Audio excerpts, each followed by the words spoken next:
جميل أن تعطي من يسألك ما هو في حاجة إليه، ولكن أجمل من ذلك أن تعطي من لا يسألك وأنت تعرف حاجته.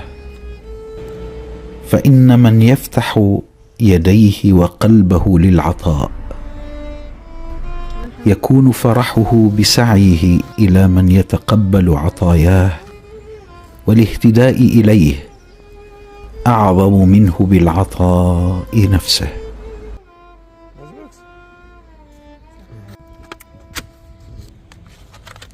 وهل في ثروتك شيء تقدر أن تستبقيه لنفسك؟ فإن كل ما تملكه اليوم سيتفرق ولا شك يوما ما. لذلك